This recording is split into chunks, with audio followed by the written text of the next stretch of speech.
Alright, video 4, thought and word. Now, I put the two very, very differently, and I'm putting them in the same video on purpose. 1, I read a line really, really recently.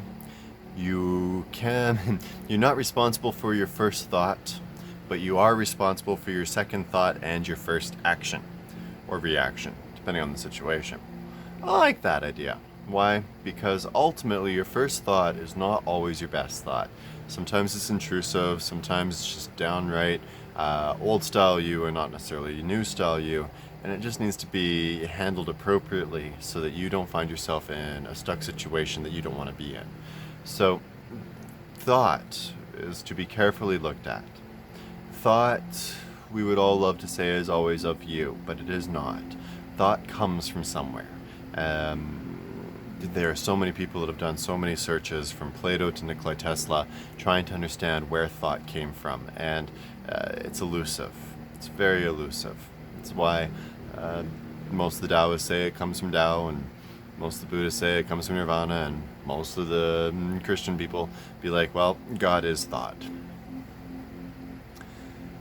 Thought, when it sits with you, becomes you, or you become your thoughts. It goes interchangeably, and this is why I think very much we are more our thoughts than we realize. Less so the body and more so what we hold within the mind. And this means holding on and controlling our thoughts becomes critical. Being able to manage our thought process becomes critical. This is why meditation is such a beautiful practice, because it teaches you to maintain certain mindsets and certain flows. And as long as you can kind of do that, you're generally fairly well off.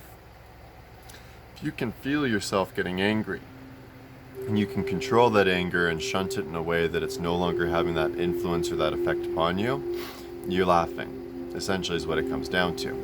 And the tricky part is always making sure that you're managing yourself, making sure that you're organizing and holding yourself in such a way that there is no disaster, there is no risk. When some people get into meditations and they're meditating vigorously or aggressively, I always worry that they're pursuing that control of thought too much, that it's becoming an obsession of things versus an expression of things. Now, words are magic. Right out beginning, words are magic. One, because words are essentially the language, but the language itself, we hear the words in our head of our own language, not some universal English. It doesn't work that way. And a lot of people sort of struggle with that concept, but it is what it is. I know many bilingual people that will think in multiple languages. It is what it is. So words morph and become what you want them to be. They can be a tangible, workable, structurable system. Thus, words are more magic and have more impact and have more influence than anything else. If I kept every single thought up here, nothing would ever change around me. But if I let every word come out, that's gonna change all the time. This is why they say, watch what you say. Recognizing the magic in your words, use them carefully, use them smartly. I don't think you should ever hold your words back.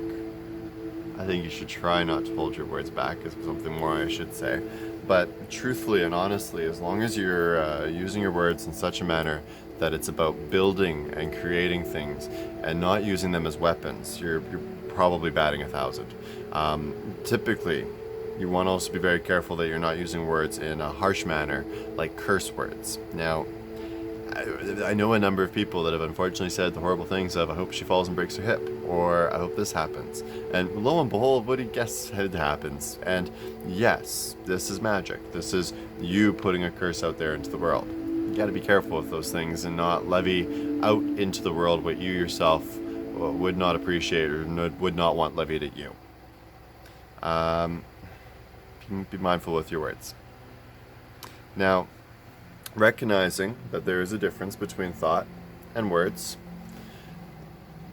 let's finish this one this way. As you ultimately cannot control 100% of your thoughts, it is urgent that we all as individuals control 100% of our words. We do have control over our words. We all have 100% control over our words. Any word you use, you used. The word does not use you. As such, control them, guide them, structure them, make sure they are established the right way. You may be like me and cursed with word vomit. Sometimes it's genetic. But manage. And not mince, but mind. Mind your words. Appreciate your thoughts. Thoughts are a gift. As much as they may not feel like that all the time, and I totally get that. I totally understand that thoughts can be troubling and disastrous for a lot of us, because at the end of the day, there's so much impact that you get with them. It makes it really, really hard to manage self. See, thoughts can range from download to self-generated. Self-generated are the seeds that you're throwing outward, and then downloads are your ability to be receptive to what is incoming information. You have to have a balance of both. You cannot be only seeding outward and never receiving inward. You'll starve and dry out and die. You also can't only be receiving inward and never sending out. You'll eventually suffocate and drown and over-encumber and overindulge. This is, again, why Buddhists point towards balance and sort of an even ground. One of the reasons why you see in Christian texts, too, a lot of moderation being kind of preached where possible, because both sides of the scale sucks. It doesn't, and I know that sounds weird looking at rich people going, but they're not unhappy. No. So, recognizing that your thoughts are what they are and going to exist as they are. If something enters that feels aggressive, invasive, hostile, if the presence of something, because with words you interpret them based on your perceptions. One of the reasons why they're magic, they affect everyone a different way. Your thoughts only affect you, though, and how they affect you is more in resonance, more in osmosis than it is an actual interpretation. You have to interpret your thoughts, but that doesn't come naturally to us. A child's thought of "I'm hungry" does not get them going, "What can I do about being hungry?" "Oh, I know what I'm gonna do. I'm gonna my whole way through," because if I cry, there's a reaction from an outside source that feeds that cry. It's when outside source stops feeding our cries, stops feeding our words, that we're more likely to start processing our thoughts. Which is why, be careful of people that you push away, because leaving them in their thoughts can be super dangerous. When we learn to start analyzing our thoughts, that's when we have to start learning to dissect and piece them carefully. Where is a thought coming from, being a super important one? What is a thought's purpose, being another super important one? Now, I say where is a thought from because some people deal very heavily with intrusive thoughts. And you can say that the intrusive thought's coming from a demon, and I'll get you. You can say that the intrusive thought is a bad weed that's just hanging around, or a storm cloud. And truth be told, you're basically saying the same thing as the demon. It's something is hanging over you, something is haunting you, something is aching upon you. A thought has gotten stuck and taken root, and it's not doing good things. Now, you could visualize your brain and all its channels and all its movements. A stuck thought, an electron just hanging there between two synapses, not doing anything and being kind of like, "Hey guys, I fucked up." Things are getting blocked, things are getting jammed up, things are getting weird. And that's usually where we start to see people doing sort of that derail, that collapsing inwards on themselves. If this is an experience that you're having, it's important to recognize that dislodging thoughts quite often means getting to the root, getting to why the thought is there. Why the thought is there and the purpose of the thought are different, though. The purpose of the thought is its results. And the purpose in most cases with an intrusive thought is learning to control that feel or control that thought, learning to be stronger than that force that you're going to face irrevocably, unfortunately, or consistently. Why something happens, where something came from, this gets more to the matter of source points. Now, all thoughts come from source. All thoughts come from God. And this is where Christians get a little bit tense because God is supposed to be only good and all things are supposed to be good. Then why do bad things happen? Well, because truthfully, God is God. How you function with that is by acknowledging and accepting that some things are going to be given to you that are not going to be ideal, that are not going to be best interest. Sometimes a delivery is going to occur of a situation or a thought that you just don't want to deal with. You can't ignore these things. When an intrusive thought occurs, act on it immediately. Don't waste time. When you've dealt with something, when you face something quickly like that, it's just a quick uproot. It's out. This thought doesn't belong. I'm going to throw it away. You've acknowledged the negativity and you've pushed it off. Where that came from is like a dandelion that's been blown and all the parachutes are going all over the place. You got to get back to where that first negativity existed. And this is where self-analysis starts to become a powerful, powerful tool. But regrettably, self-analysis in your thoughts,